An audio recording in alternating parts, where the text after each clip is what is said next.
Hi guys, Diecast Empress here, back with another quick cars review.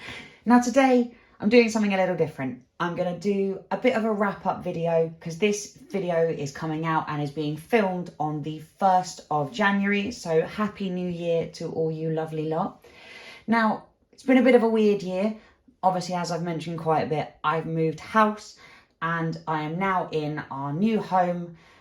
And this is where we're going to be for a while, which is why, as you may have seen, I have decorated my wall.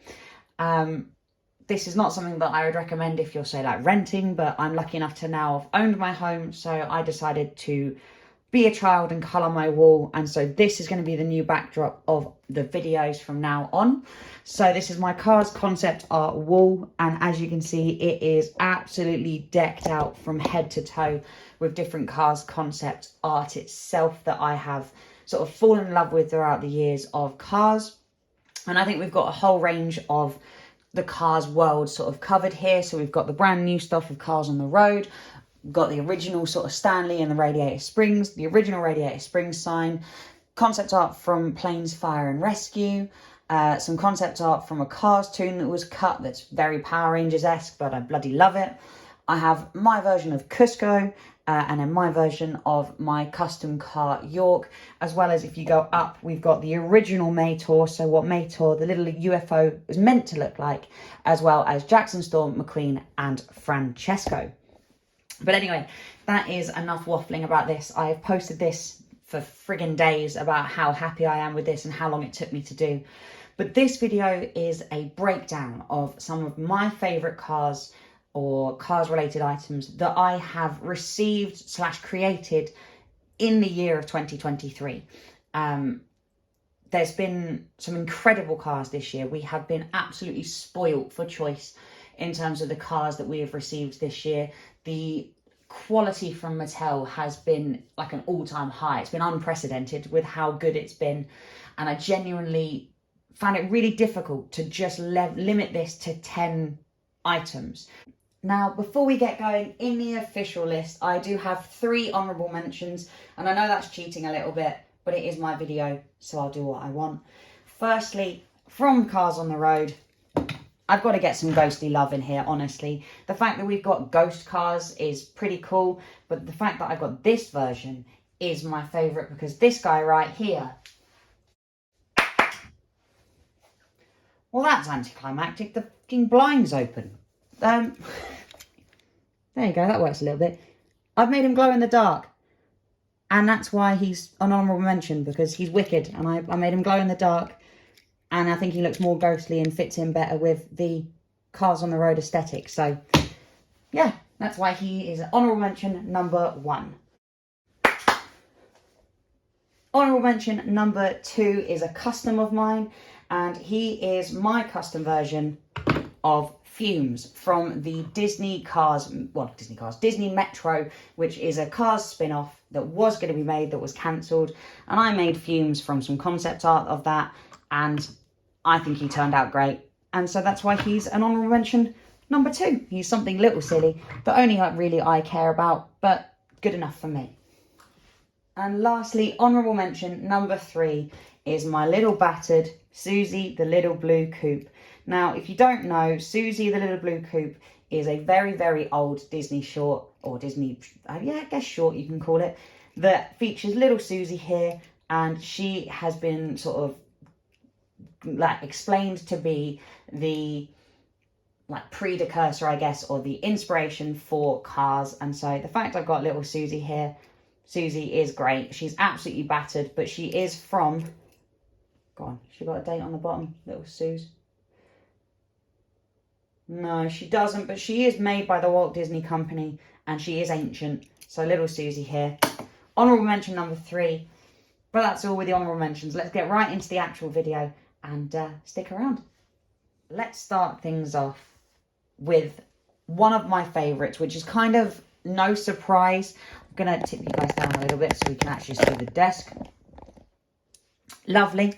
Now, one of my favourites, which is absolutely no surprise if you've seen any of my videos before, is this guy is Randy. I am absolutely obsessed with Randy. He is from the Cars on the Road episode Lights Out.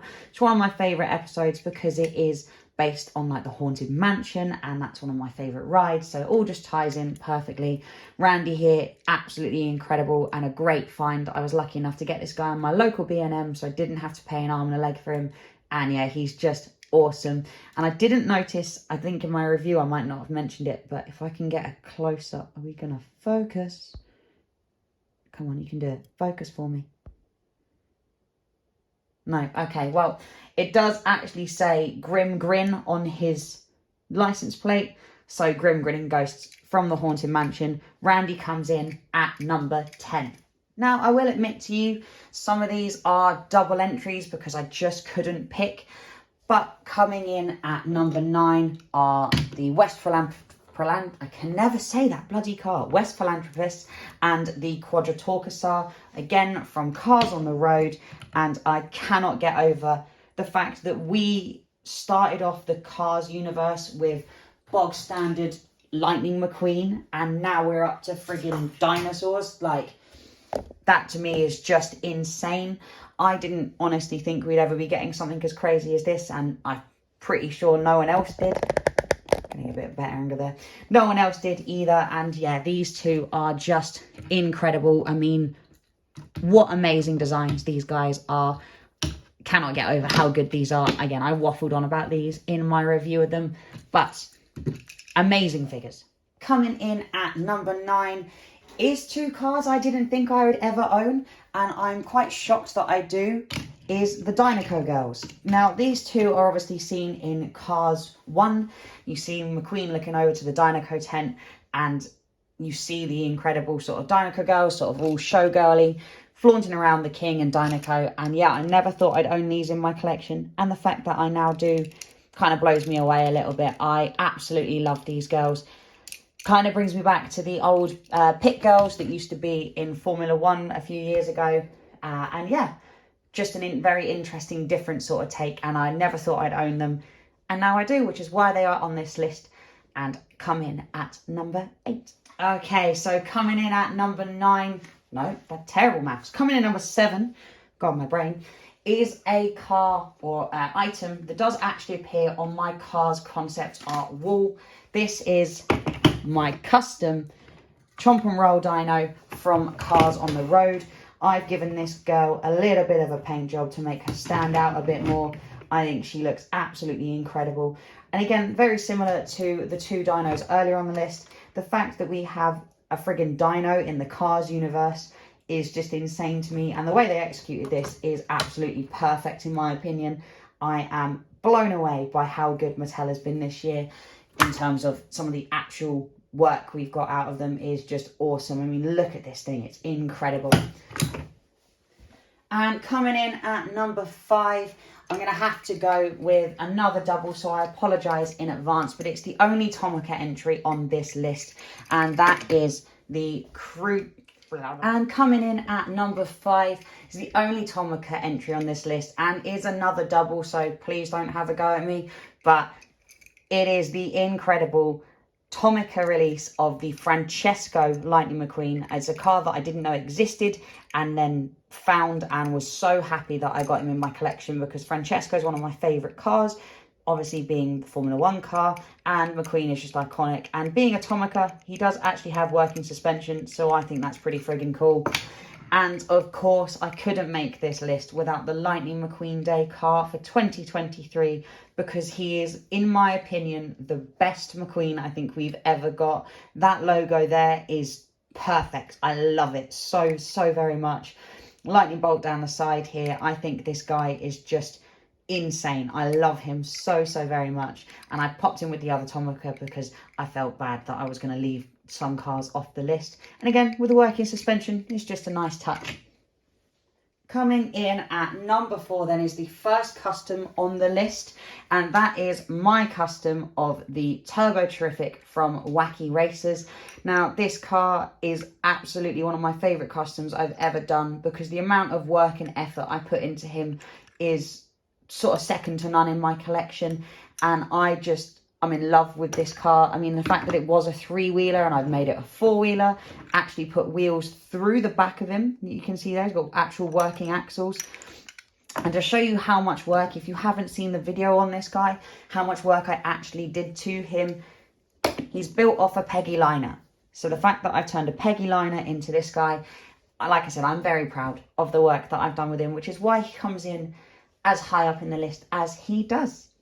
And number 3, we are in the podium positions now. We're standing in the rostrum. If anyone knows what that means, congratulations, you've watched Formula 1. But we are looking at another custom of mine, and that is my custom drum truck. I took forever to make this guy, and I am so pleased with how he's turned out. He's almost entirely custom. I obviously used a base plate, but I had to create the entire truck itself with the scaffolding and the hanging cars with the little drumsticks on them themselves and all the oil cans. He is a complete custom job, and he is a one of one. There is only one of him in the world. And I love him as well. I took a lot of pleasure in creating this guy, trying to fit him into the cars on the road aesthetic. And yeah, I'm pretty pleased with how he's turned out. Not to sort of gush, I suppose. But yeah, that's why he comes in at number 3. Now, number 1 and number 2 were a really tough tie-up. They were very tough for me to choose one or the other, but I have gone with the decision that I've made, and I'm going to stick with it. At number 2, El Matador. I honestly never thought I'd own an El Matador, and I found one online with a missing cape, as they often are. And I thought, you know what, if he's got a missing cape, that'll be fine. That will do. Like, it's just for my collection. It doesn't really matter. And then my incredible wife, she decided that wasn't good enough. So made him a fabric cape. So it actually blows in the breeze and it moves. And he's now perfect. I genuinely don't actually want a complete El Matador anymore, because this one is just, for me, it's far and beyond any El Matador that I could ever own. So that's why he's number 2, and he is absolutely perfect. I love my El Matador. Now, lastly, coming in at number 1, taking home the gold. If you've seen any of my content over the last few months, this will be no surprise to you at all. But my number 1 is Trev. It had to be Trev, to be brutally honest with you. Trev, to me, is a labour of love that started around Easter time this year. And I eventually got him finished. Sort of late October, I'd say. October time, I got him all completed. And yeah, I absolutely love my Trev. So Trev here is completely hand painted. Sorted out all the decals for him, but I did all of this by hand. Gave him a complete overhaul, and I absolutely adore him. So guys, honestly, I think I've waffled on more than I ever have in any of my videos ever, but I will leave you all with that one, and I will catch you all in the next one. Thanks, guys.